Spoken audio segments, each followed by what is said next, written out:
چین کے علاوہ روس سے بھی توقع کی جا رہی ہے کہ وہ دونوں ممالک کے تعلقات میں بہتری لانے کی بیک چینل ڈپلومیسی کی کوششوں کی حمایت کرے گا۔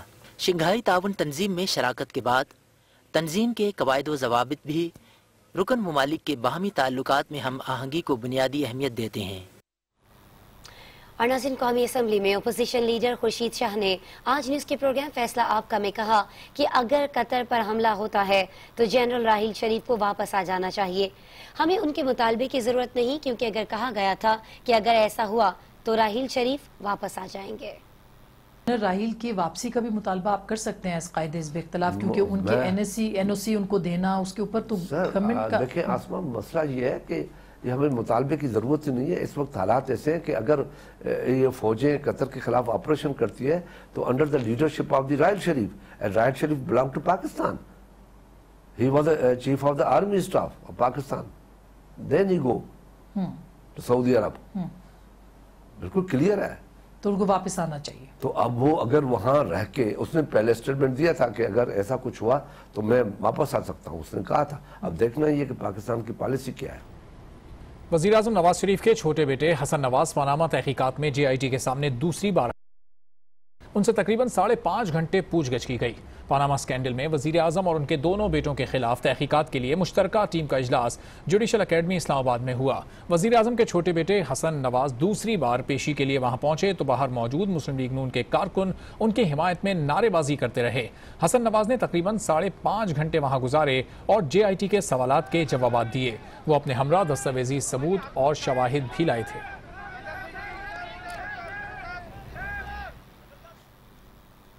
نہال ہاشمی اور طلال چودھری کے بعد آصف کرمانی کے جے آئی ٹی پر وار۔ کہتے ہیں کہ یہ جے آئی ٹی ہے یا جیمز بانڈ کی سنسنی خیز فلم، جہاں کوئی چڑیا پر نہیں مار سکتی، وہاں سے انٹروگیشن روم کی تصویر لیک کر دی جاتی ہے۔ نہال ہاشمی اور طلال چودھری کے بعد مسلم لیگ نون کے رہنما آصف کرمانی بھی جے آئی ٹی کے خلاف میدان میں آ گئے۔ حسن نواز کی پیشی کے موقع پر دیگر لیگی رہنماؤں کے ہمراہ میڈیا سے بات چیت میں تصویر لیک کرنے والے معاملے پر کڑی تنقید کی۔ یعنی یہ کوئی جے آئی ٹی ہے یا کوئی جیمز بانڈ 007 کی سنسنی خیز مووی ہے کہ سنسنی پھیلائی جا رہی ہے؟ معزز اراکین بھی بیٹھے ہوئے تھے جے آئی ٹی کے، ان کے ناک کے نیچے سے یہ تصویر کیسے ریلیز، اور اس تصویر کو ریلیز کرنے کا مقصد کیا تھا؟ طلال چودھری بھی جے آئی ٹی کو قصائی کہہ چکے ہیں۔ یہ جو جے آئی ٹی ہے یہ انویسٹیگیشن کا ادارہ ہے یا کسائی کی دکان ہے؟ اس سے پہلے نہال ہاشمی نے بھی جے آئی ٹی کا نام لیے بغیر جوشیلا خطاب کیا تھا۔ حساب لینے والوں، ہم تمہارا یوم حساب بنا دیں گے۔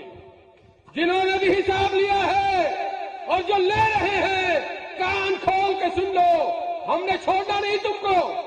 آج حاضر سروس ہو، کل ریٹائر ہو جاؤ گے۔ تمہارے بچوں کے لیے، تمہارے خاندان کے لیے پاکستان کی زمین تنگ کر دیں گے ہم۔ تنقید اور حملے اپنی جگہ، تاہم آصف کرمانی کہتے ہیں کہ چینل پر بیٹھے کچھ لوگوں کی خواہش ہو سکتی ہے کہ تصادم ہو۔ ہم اداروں پر اعتماد اور یقین رکھنے والے ہیں، ایسا کچھ نہیں ہوگا۔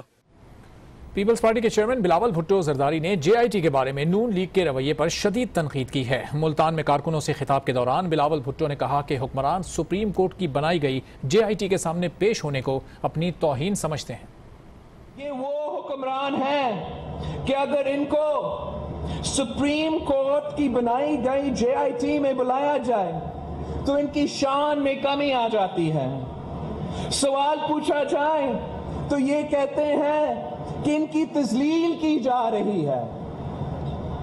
ان کے ہی افسران، ان کے ہی وزیروں کی تذلیل کرے تو کوئی بات نہیں، ان کے وزیر عوام کو چور کہہ کر تذلیل کرے تو خیر ہے۔ یہ اداروں کو دھمکیاں دے، گالیاں دے، سپریم کورٹ پر حملہ کر کے اس کی تذلیل کرے تو کوئی مسئلہ نہیں۔ اور اگر قوم کی لوٹی ہوئی دولت کا حساب مانگا جائے، پاناما میں آف شور کمپنیز اور لندن میں فیئر فلیٹس کے بارے میں سوال کیا جائے تو ان کی تذلیل ہوتی ہے۔ ادھر پاکستان تحریک انصاف کے چیئرمین عمران خان نے کہا کہ نون لیگ ہمیشہ اپنے امپائرز کے ساتھ کھیلتی ہے۔ JIT کو متنازع بنانے کے لیے یہ اپنے لوگوں کو استعمال کر رہے ہیں۔ سیالکوٹ میں شوکت خانم فنڈ ریزنگ کے موقع پر میڈیا سے گفتگو کرتے ہوئے عمران خان نے کہا کہ مسلم لیگ نون کے پاس اگر اپنے امپائر نہ ہو تو یہ سمجھتے ہیں کہ امپائر ان کے خلاف ہیں۔ سارے درباری اس وقت شریف خانے میں لگے ہوئے ہیں۔ صرف اور صرف مقصد ہے کہ اگر شریف پھر بچ جائیں، یہ ہمیشہ بچتے رہے ہیں، کبھی مشرف کا NR ہو، کبھی چارٹر آف ڈیموکریسی مل کے آصف زرداری کے ساتھ، اور اس سے پہلے انہوں نے اصغر خان کیس تھا، وہ بھی 25 سال سنا نہ گیا، پھر آخر میں ابھی FIA کے پاس پڑا ہوا جنہوں نے پیسے لیے تھے ISI سے، تو یہ ساری ہمیشہ بچتے رہے ہیں۔ چیئرمین تحریک انصاف نے کہا کہ حسین نواز کی جو تصویر وائرل ہو رہی ہے اس میں کون سی قیامت آ گئی؟ کرپشن کے ملزم ہیں، ان کی تلاشی لی جا رہی ہے، ان کے پاس JIT میں دینے کے لیے کچھ نہیں، قطری شہزادہ بھی JIT کے سامنے پیش نہیں ہوگا۔ عمران خان کا کہنا تھا کہ JIT کو متنازع بنانے کا مقصد یہ ہے کہ شریف خاندان پھر بچ جائے۔ JIT بننے پر مٹھائیاں بانٹی گئیں، لیکن جب تلاشی ہوئی تو انہوں نے شور ڈالنا شروع کر دیا۔ اب پورے حملے ہو رہے ہیں JIT کے اوپر۔ میں ویسے ہم سپریم کورٹ کے پاس جائیں گے انشاءاللہ پیر کو، کوشش ہے ہماری، ہم وکیلوں سے بات چیت کر رہے ہیں کہ ان کے منہ بند کیے جائیں جو یہ اپنے لوگوں کو استعمال کر رہے ہیں JIT کو کنٹروورشل کرنے کے لیے، متنازع کرنے کے لیے۔ شیخ رشید کے ساتھ پیش آنے والے واقعے پر عمران خان کا کہنا تھا کہ جو کچھ ہوا منصوبے کے تحت کیا گیا۔ نون لیگ کو مخالفین کو مار پڑوانے کی پرانی عادت ہے۔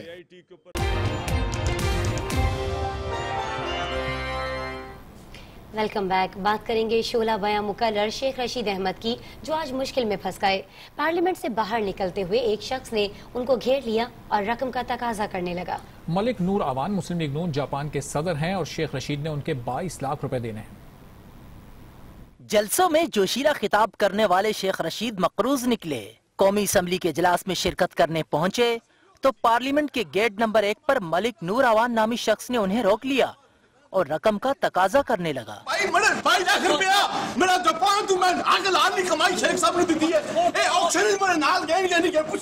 میڈیا کا ہجوم اور رقم مانگنے والے کے جارحانہ تیور۔ شیخ رشید نے تو پارلیمنٹ کے اندر ہی جانے میں عافیت سمجھی۔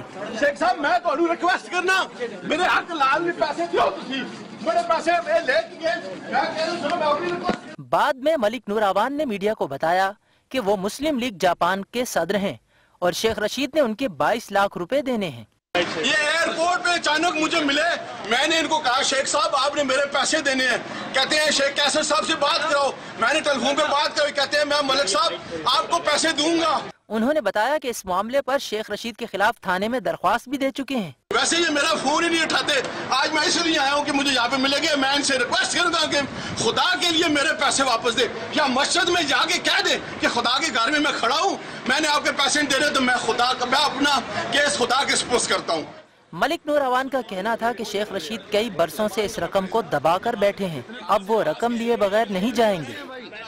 شیخ رشید نے رقم مانگنے والے ملک نور اعوان کے خلاف مقدمہ درج کرا دیا۔ وزیر اعظم اور وزیر اعلیٰ پنجاب کو بھی FIR میں نامزد کر دیا۔ ان کا کہنا ہے کہ مسلم لیگ نون کے گلو بٹ نے ان پر حملہ کیا، اگر انہیں کوئی نقصان پہنچا تو نواز شریف اور شہباز شریف ذمہ دار ہوں گے۔ میں حق لال کی کمائی مانگنا پڑا، نہیں پیچھے یار تو تمہارا دیکھنا دے، نہیں یار سارا بھائی 22 لاکھ روپیہ میرا جاپان تو میں حق لال کی کمائی شیخ صاحب نے دی ہے، اے آکسیجن میرے نال گئے نہیں کہ پوچھو۔ قرض خواہ کے تقاضے کے بعد شیخ رشید پارلیمنٹ واپس گئے اور اسپیکر کو معاملے سے آگاہ کیا۔ اسپیکر کی ہدایت پر وزیر داخلہ نے نوٹس لیتے ہوئے ملک نور اعوان کو گرفتار کرا دیا۔ ملک نور اعوان کی گرفتاری کے بعد شیخ رشید پارلیمنٹ سے باہر نکلے اور میڈیا کو بتایا کہ وہ اس شخص کو نہیں جانتے، حملہ نواز شریف اور شہباز شریف نے کرایا۔ مجھے پتہ نہیں ہے یہ کون ہے، لیکن کیونکہ ٹی ویوں میں آ چکا ہوگا اس نام سے میں FIR درج کرانے جا رہا ہوں۔ بعد میں شیخ رشید تھانہ سیکریٹریٹ پہنچ گئے جہاں انہوں نے واقعے کی FIR درج کرا دی اور مقدمے میں ملک نور اعوان کے علاوہ وزیر اعظم اور وزیر اعلیٰ پنجاب کے نام بھی لکھوا دیا اور لکھوایا کہ اگر ان کی جان کو نقصان پہنچا تو نواز شریف اور شہباز شریف اس کے ذمہ دار ہوں گے۔ ابتدائی رپورٹ میں نے دے دی ہے کہ اگر میری جان کو نقصان پہنچا تو نواز شریف اور شہباز شریف کو شامل تفتیش کی۔ وزیر اعلیٰ خیبر پختونخوا پرویز خٹک کہتے ہیں وفاق اور وابڈا بجلی چوری میں خود ملک، 1 سال کے لیے وابڈا ہمارے حوالے کر دیں، سسٹم ٹھیک نہ کیا تو چوروں والی سزا قبول کروں گا۔ وزیر اعلیٰ KPK نے وابڈا کا نظام سنبھالنے کی پیشکش کر دی۔ پرویز خٹک نے نیپرا میں پن بجلی منصوبوں کے ٹیرف میں اضافے کی سماعت میں شرکت کی۔ ان کا کہنا تھا کہ ہماری ڈیمانڈ 2500 میگا واٹ ہے، لیکن ہمیں 1800 میگا واٹ بجلی دی جا رہی ہے۔ انہوں نے کہا کہ بجلی کے خالص منافع پر مشترکہ مفادات کا فیصلہ آ چکا ہے۔ پرویز خٹک کا کہنا تھا کہ وفاقی حکومت بجلی کے ترسیلی نظام پر توجہ نہیں دے رہی، زیادہ بجلی بنا کر کیا حکومت سمندر میں ڈالے گی۔ آپ کو خبر دیں کہ پاک فوج نے بلوچستان کے دشوار گزار علاقے میں داعش کے خلاف 3 روزہ آپریشن کی تازہ فوٹیج جاری کی ہے، جس سے اس علاقے میں دہشت گردوں کے خلاف کارروائیوں میں حائل مشکلات کا بخوبی اندازہ لگایا جا سکتا ہے۔ اس آپریشن میں 12 دہشت گرد ہلاک کیے گئے اور پاکستانی فوج کا کہنا ہے کہ اس آپریشن سے داعش کے علاقے میں قدم جمانے کی کوشش بری طرح سے ناکام ہوئی ہے۔ اس آپریشن میں 12 دہشت گرد ہلاک کیے گئے اور پاکستانی فوج کا کہنا ہے کہ آپریشن سے داعش کی علاقے میں قدم جمانے کی کوشش بری طرح ناکام ہوئی ہے۔ بلوچستان کے علاقے مستونگ میں یہ اس غار کے ہیبت ناک مناظر ہیں، جہاں بیٹھ کر دہشت گرد ملک دشمن منصوبہ بندی کر رہے تھے۔ ISPR کے مطابق مستونگ آپریشن 1 سے 3 جون تک جاری رہا۔ 2 خودکش بمبار سمیت 12 ہارڈ کور دہشت گرد مارے گئے۔ دھماکہ خیز مواد بھی تباہ کیا گیا۔ ان لوگوں کا تعلق لشکر جھنگوی العالوی سے تھا اور یہ گروہ داعش سے رابطے کی کوشش میں تھا تاکہ اسے بلوچستان میں سہولتیں فراہم کرے۔ اور اب آپ کو بتائیں کہ army chief general Qamar Javed Bajwa کا کہنا ہے کہ دہشت گردی ایسی برائی ہے جس سے سب کو مل کر لڑنا ہوگا۔ ترجمان پاک فوج کے مطابق آرمی چیف نے تربیلا کے قریب کمانڈو کے تربیتی مرکز کا دورہ کیا۔ اس موقع پر نائجیرین فوجیوں کو 2 مہینوں پر مشتمل تربیت دینے کی اختتامی تقریب منعقد کی گئی۔ اس تربیتی عمل میں پاک فوج کے کمانڈوز نے نائجیرین فوج کے 26 افسروں سمیت 440 فوجیوں کو انسداد دہشت گردی کی خصوصی تربیت دی ہے۔ تقریب سے خطاب کرتے ہوئے آرمی چیف کا کہنا تھا کہ دہشت گردی کے خلاف پاکستان کے تجربات اور مہارت کا دیگر ممالک کے ساتھ تبادلہ قابل فخر ہے۔ انہوں نے کہا کہ دہشت گردی ایک ایسی برائی ہے جس سے مل کر لڑنے کی ضرورت ہے۔ اس حوالے سے پاک فوج کے پاس قابل قدر مہارت اور صلاحیت موجود ہے۔ بھارتی آرمی چیف نے پاکستان اور چین کو دھمکی دیتے ہوئے کہا ہے کہ بھارت 200 سے زائد محاذوں پر بھی جنگ کے لیے تیار ہے۔ 17 اسٹرائک کور کو پہاڑوں پر جنگ لڑنے کے لیے تیار کیا جا رہا ہے۔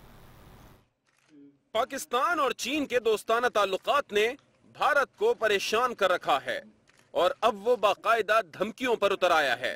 بھارتی آرمی چیف بپن راوت نے ایک انٹرویو میں پاکستان اور چین سے ایک ساتھ جنگ لڑنے کا دعویٰ کیا ہے۔ انہوں نے مقبوضہ کشمیر اور بھارت میں چلنے والی آزادی کی دیگر تحریکوں کا نام نہیں لیا، مگر انہیں آدھا محاذ جنگ قرار دیا اور نمٹنے کی بھی بات کی۔ بپن راوت کا مزید کہنا تھا کہ بھارت کی 17 اسٹرائک کور کو پہاڑوں پر جنگ لڑنے کے لیے تیار کیا جا رہا ہے۔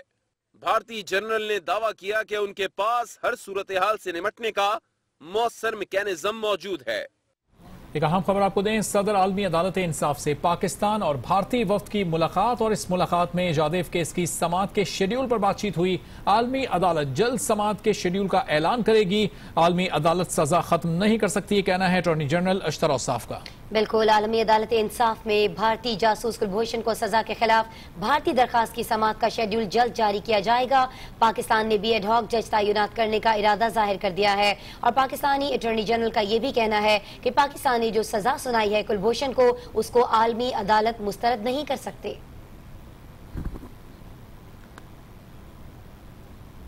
مزید خبریں شامل کرتے ہیں۔ ایک جانب تو پاکستان کے سیکیورٹی ادارے علاقے میں دہشت گردی کو جڑ سے اکھاڑنے میں کڑے مسائل کا سامنا کر رہے ہیں، تو دوسری جانب افغانستان میں طالبان اب اس قدر مضبوط نظر آ رہے ہیں کہ ان کے زیر کنٹرول علاقوں میں انٹرنیشنل میڈیا آزادی سے جا سکتا ہے۔ حال ہی میں BBC نے افغان صوبے ہلمند میں کچھ وقت گزارا اور وہاں کی صورتحال کو کچھ یوں بیان کیا۔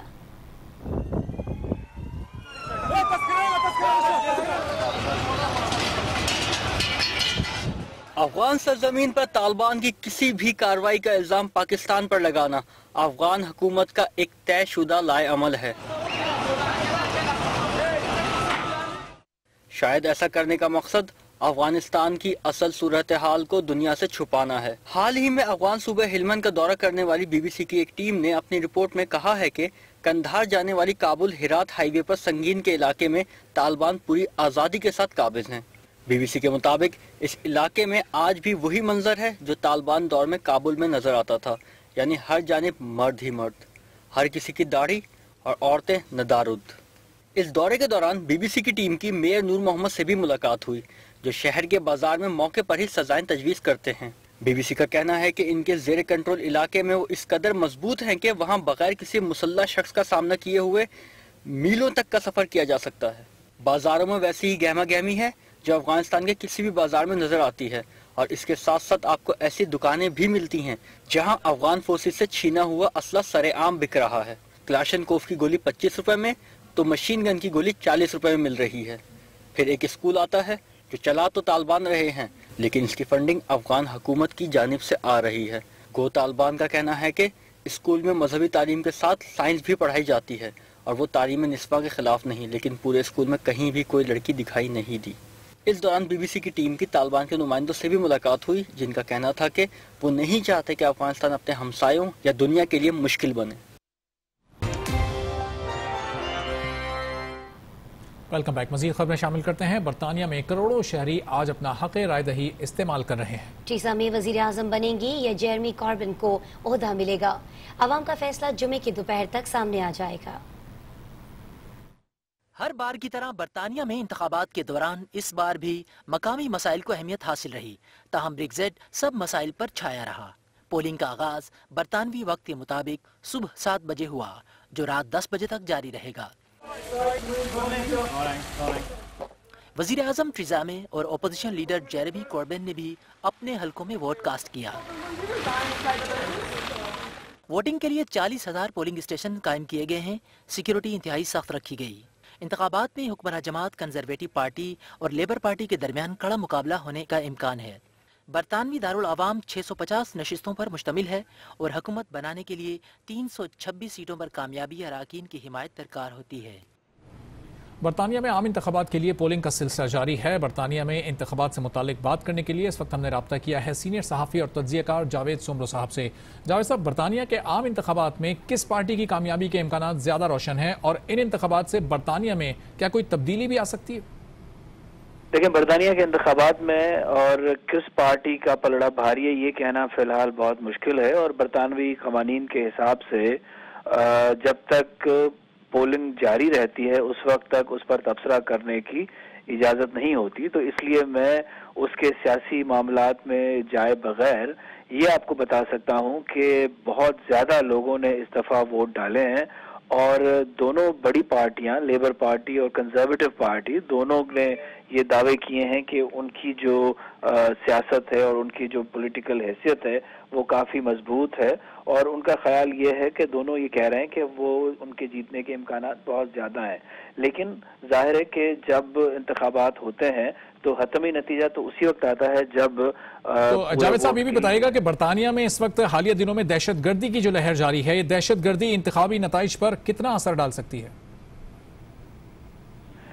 جی، حالیہ دہشت گردی کی جو لہر اٹھی ہے اس نے ایک مرتبہ پھر سیکیورٹی کے معاملے کو جو پرائیورٹی ہے، جو سب سے اوپر کی سطح ہے، وہاں پر پہنچا دیا ہے، اور بہت سارے ووٹرز جن سے ہماری بات ہوئی کل پرسوں تک وہ یہ کہہ رہے تھے کہ اس وقت وہ اس پارٹی کو انتخابات میں ووٹ ڈالیں گے جو سیکیورٹی پر سخت اپنا موقف رکھتی ہو اور ملک کی سلامتی کے لیے اور دہشت گردی سے نمٹنے کے لیے مؤثر حکمت عملی سامنے لائے گی۔ تو اس حساب سے کنزرویٹو پارٹی پہ یہ تنقید ہوتی رہی تھی۔ ٹھیک ہے جاوید سمرو صاحب، بہت شکریہ گفتگو کرنے کے لیے آج نیوز سے۔ اور ناظرین، امریکی ایف بی آئی کے برطرف ڈائریکٹر جیمز کومی کہتے ہیں کہ انہیں انتخابات میں روسی مداخلت کا پتہ چلانے کے لیے تحقیقات جاری رکھنے پر عہدے سے ہٹایا گیا۔ ڈونلڈ ٹرمپ کو ایمانداری کے بجائے وفاداری چاہیے تھی۔ You solemnly swear to tell the truth, the whole truth, and nothing but the truth, so help you God. Please be seated. F B I کے برطرف ڈائریکٹر جیمز کومی نے امریکی سینٹ کمیٹی کو بیان دے دیا ہے۔ انہوں نے ڈونلڈ ٹرمپ انتظامیہ کا کچھا چٹا کھول کر رکھ دیا۔ I was honestly concerned that he might lie about the nature of our meeting, and so I thought it really important to document. That combination of things I'd never experienced before, but it led me to believe I got to write it down, and I got to write it down in a very detailed way. James Comey کا کہنا تھا کہ صدر Trump سے علیحدگی میں 3 ملاقاتیں اور 6 بار ٹیلی فون پر بات ہوئی۔ ٹرمپ چاہتے تھے کہ F B I general Mike Flynn اور انتظامیہ کے خلاف تحقیقات روک دی جائیں۔ انہوں نے الزام عائد کیا کہ امریکی صدر نے دیانتدار وفاداری کے بدلے ایف بی آئی کے ڈائریکٹر کے عہدے پر برقرار رہنے کی پیشکش کی۔ I knew that there might come a day when I would need a record of what had happened, not just to defend myself, but to defend the FBI and our integrity as an institution and the independence of our investigative function.